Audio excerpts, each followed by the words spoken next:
Welcome to Made in Montgomery. I'm Susan Kennedy. There's no denying that Montgomery County is the economic engine of the state.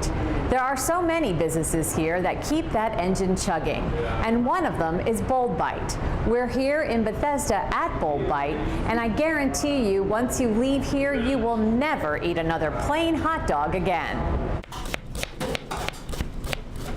When he was a young boy growing up in Venezuela, Alonzo Roche remembers late nights eating hot dogs. And not just a hot dog with mustard and ketchup, but a hot dog piled with all kinds of crazy toppings. I don't know, from Parmesan cheese to potato sticks to, all these different cabbage and guacamole and all these things. So we started thinking, well, kind of remembering what we used to eat when we were kids, why not do a hot dog place? Bold Bite is located right in downtown Bethesda. It's Roche's first crack at running a restaurant. Work brought Roche and his brother Alvaro here to the United States. Alonzo produced television shows in Miami for several years, including a travel program featuring Modern Family's Sofia Vergara.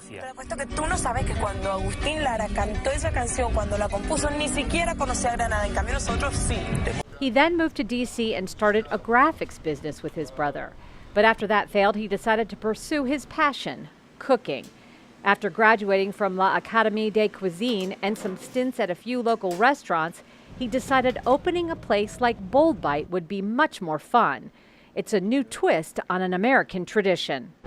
Well, it's interesting. I mean, I think it all came from here, and we kind of got influenced by that, and then we started adding our own little touches, right? Our own little toppings and sauces. And you go to a hot dog cart in Venezuela, and there's probably at least 15 to 20 different sauces that people can put on the hot dog. Obviously, Latin America has been very Americanized to a certain extent, but we took the American dishes and kind of, took them up a notch. Bold Bite serves hot dogs, half smokes, and burgers.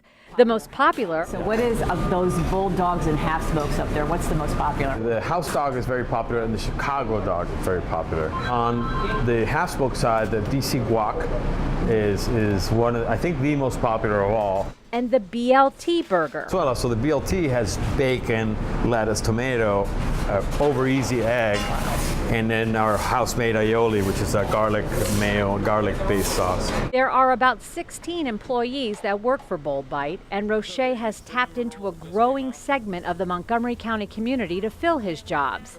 He has several Latinos on staff who speak Spanish.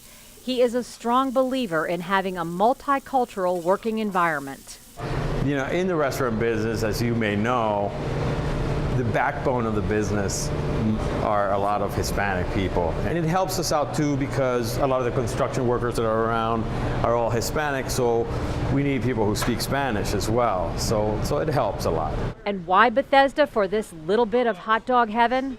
We love it here, and we thought that we could provide something that people would be interested in, and we know the clientele pretty well. We know the customers. We created a pretty good customer base. It's a good place to do business. So as far as Alonzo Roche and his customers are concerned, there's no question who let the dogs out. It's an issue that Greg Merrill wants to tackle, reducing the risk of traumatic brain injury in sports. This Montgomery County native is the founder of Brain Sentry, a Bethesda-based company that has developed a helmet-mounted device that alerts when an athlete has taken a potentially dangerous hit. There's been a lot of attention around the concussion issue, and when I was really starting to look at what's happening with concussion, I recognized that we are so dependent on these children acknowledging that they're experiencing signs or symptoms, and that's how we decide which children need to be assessed. And we know that it's just not human nature, particularly if you're an athlete and you're competitive. You don't want to take yourself out of the game. So what I thought was we need to have some kind of way of determining which children have been exposed to risk factors for brain injury. That is either hard hits to the head or frequent hits to the head. The Brain Sentry sensor serves as another set of eyes for coaches and trainers in identifying players who need to be assessed for concussions. The sensor attaches to the back of the helmet, and when an athlete takes a hit strong enough to cause a concussion, a red light illuminates. The red light comes on. Doesn't mean the child has a concussion. It's not a diagnostic tool. It's saying the child has been exposed to a risk factor for brain injury. And so now a child with that red light on the back of their helmet needs to be observed to see if they have any signs or symptoms of a brain injury. The red light on the sidelines can be reset with a simple push of the button. Brain Sentry is Merrill's third startup company.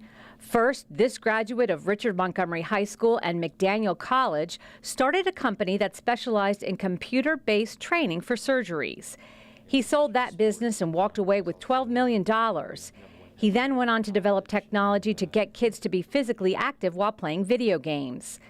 Just as that business was about to take off, the economy tanked. In 2008, when Merrill came up with the idea for Brain Sentry, he took the ball and ran with it. Generally, the response has been extremely positive. People say, this is a great idea. We need this. We're having a serious issue with concussions. We want to address this somehow. The missing link has been this beginning part of concussion management, which is determining which athletes need to be assessed. Another important function provided by the Brain Sentry sensors is that it helps coaches identify players who are using techniques that involve excessive head-helmet contact. Merrill says one of the biggest risks for brain injury is frequent head impacts.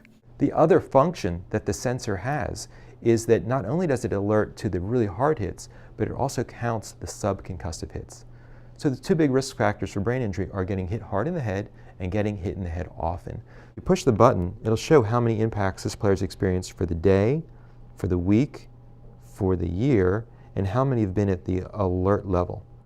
And we can see that if a child has an unusually high number of subconcussive hits relative to their peers in similar positions on the field, maybe the coach needs to spend a little bit more time working with that child to get them not to be using their head so much while they're tackling or blocking or hitting. More than 50% of brain trauma in football happens during practice, and Merrill says that it's the second impact that can be fatal. I understand that there are some inspirations here at Brain Sentry that you guys pass by every day. On the wall at the offices of Brain Sentry are pictures of athletes who have died as a result of a concussion. The children on this wall have all been severely injured or have been killed when they played after they'd already been experienced a concussion. One of those pictures belongs to Derek Sheely. We've become friends with the Sheelys from Montgomery County. Derek Sheely was at Frostburg playing football and experienced a second impact, which he never recovered from. It's young athletes' reluctance to self-report after getting hit that makes Merrill's device so marketable. He says the number of deaths from sports-related head trauma are on the rise, pointing to the possibility that kids are staying in the game when they should be on the sidelines. The kids know that if they admit that they're experiencing a sign or a symptom of concussion, they know they're out.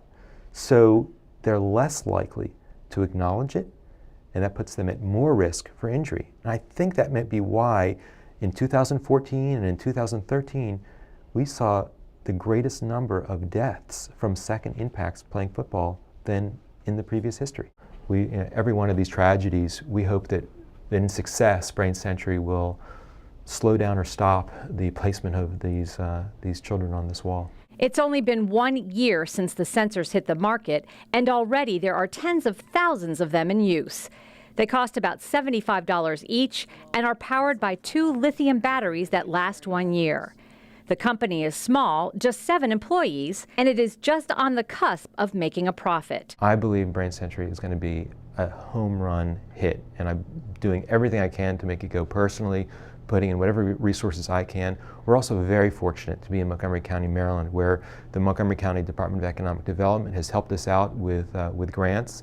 The state of Maryland has also helped us out with financing through the Invest Maryland program and through other programs at TEDCO through economic development. So we're very fortunate to be here in Montgomery County, Maryland.